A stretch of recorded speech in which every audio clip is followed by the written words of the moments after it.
Monsieur le Premier ministre, Narendra Modi, Monsieur le ministre du Transport maritime, Mansukh Mandaviya, chers amis, en tant que ministre de la mer du gouvernement français, je suis très heureuse de participer au Maritime India Summit. L'Inde et la France sont des nations maritimes et des puissances incontestables de l'Indo-Pacifique. Notre destin commun est lié aux mers et aux océans. Nous sommes fermement attachés au respect de la Convention des Nations Unies pour le droit de la mer.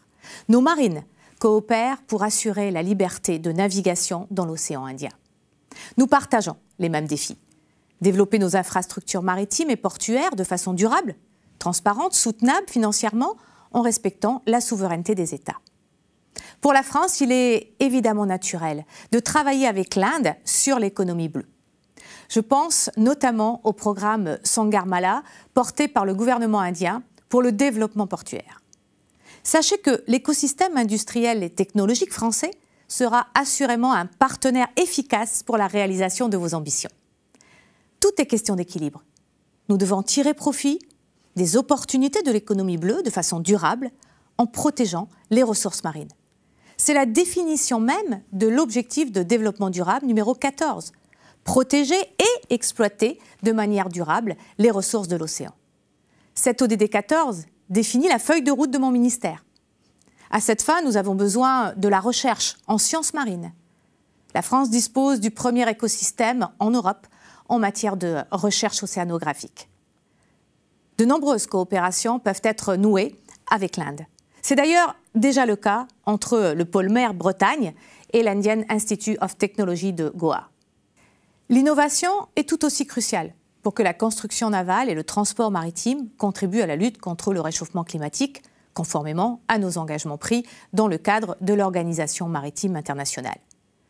Le transport maritime, les ports et la logistique sont d'une importance vitale pour nos pays. Nous en avons tous les jours la preuve avec l'acheminement des denrées et du matériel médical par les gens de mer en ces temps de pandémie mondiale. La nouvelle stratégie portuaire portée par le gouvernement français prévoit des investissements massifs pour les infrastructures logistiques, la transition numérique et les énergies vertes. La France sera ainsi un leader des ports verts.